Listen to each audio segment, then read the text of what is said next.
Good morning, and thank you very much for having me here. So, the importance of MSICS in nucleus drop. Nucleus management is critical in MSICS, and you know all the procedure. And in MSICS, unlike phaco, there is no need to limit the size of the tunnel or restrain the size of capsular axis. Large, well-structured tunnels and larger capsular axis provide better control on the surgical maneuvers. And manual exercise offers all the advantages of phaco: less induced astigmatism, faster stabilization of final refraction, less tendency towards the ATR shift, and comfortable postoperative period. So the factors to prevent a nucleus, I think I'm not going into that because I don't do this, and I depend on my anterior segment surgeon to do that.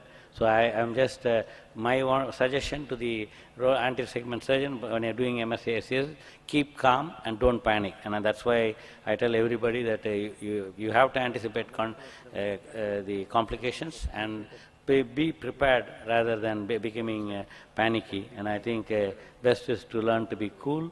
And then I suggest to have a VR friend so that you can discuss with them before you plan rather than on the table you get panicky. Should you try to float a dropped nucleus back into the AC? And I think all this I leave to the experts like Dr. Debashish here and Dr. Arup who can do. My suggestion as a vitreoretinal surgeon is do not chase after the falling nuclear fragments. Avoid unnecessary manipulation to avoid vitreous traction, because in a hurry you keep doing that and then you have a vitreous traction. So anterior vitrectomy to ensure there is no vitreous in the wound. That means the vitreous Vick syndrome.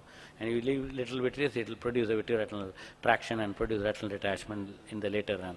And I had I think in the 90s when the phaco started, they were chasing the lens, and the nucleus has gone in the submacular space, and that means it went through a retinal tear and looked like ARMD to me. So I had to remove that from the subretinal space. So I think you don't have to chase the lens, even if it falls, even if it is into pieces, leave it.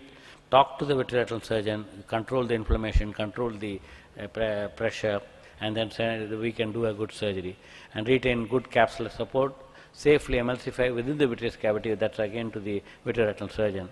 And if the vitreoretinal surgeon is available in the same hospital, then you can call him. And that also you should plan in case you are doing a posterior polar cataract. And I think you should, and then depending on the lens position. So the main thing will be the role of posterior segment surgeon, and I think in this patient should be the important criteria. And I think there are several posterior segment complications, including corneal edema and uveitis. So I think management should be done meticulously. I think so many patients have got more than 6 and 5 vision in spite of having the dislocated cataract or the dislocated intraocular lens. And I think the main thing will be to be meticulous. You can see a nucleus like this, you can float it in the, or IOL floating like this. And in case inadequate capsular support is present, a scleral fixated or a glued IOL can be done. I'm just showing a video which I showed in the OPL yesterday on the dropped nucleus. It's like dropping the ring. It's about to, any time when you're doing the surgery, this dropping the lens can happen. And we have to make sure, in spite of the complication, you should learn how to face it and manage it. I know it will be disappointing at that time, but if you are mentally prepared, I think you will be able to manage well, in spite of having that's what I learned from my mentor. More and more complication, I think you have to be more and more cool.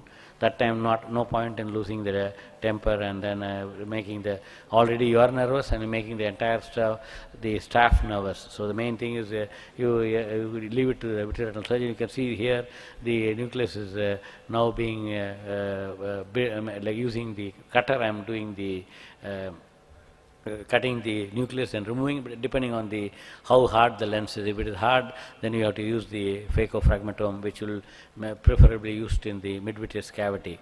So there should not be any ego that as a antisegment or when you are doing MSICS that I will only complete everything. No, I think you should have a good, and you should inform the patient before that in case there is a complication we will call, because the problem is all of us are afraid to tell the patient that nothing is 100%. And I think somehow the cataract surgeons have mentioned to everybody, oh, no problem, you can come in and go back.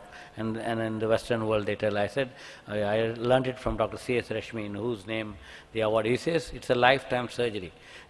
Cataract surgery, I know you can do 30, 40, whatever, but it's a lifetime surgery for that patient. And for you, it may be the 40th number on a day. So here you see the, again, a full nucleus dropped. Now make sure that the entire tarovitrectomy is done. If there is no PVD, make sure the PVD is induced. And all this the vitreoretinal surgeon will do. The reason is because if you don't do a vitrectomy properly, then you can have vitreoretinal traction and then can have an iatrogenic break.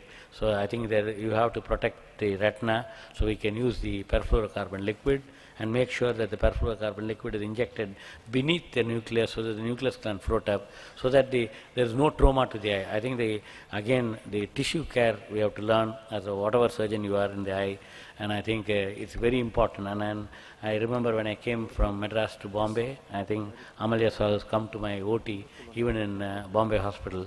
They used to talk about Dr. Ursekar's surgery and say how meticulous he is in handling the conjunctiva to everything. So I think every tissue is in the eye is important, and the same thing with the vitreoretinal surgery for dropped nucleus. And I think usually if the IOL drops, I remove or bring it to the anterior segment and give it to the anterior segment surgeon. Thank you very much.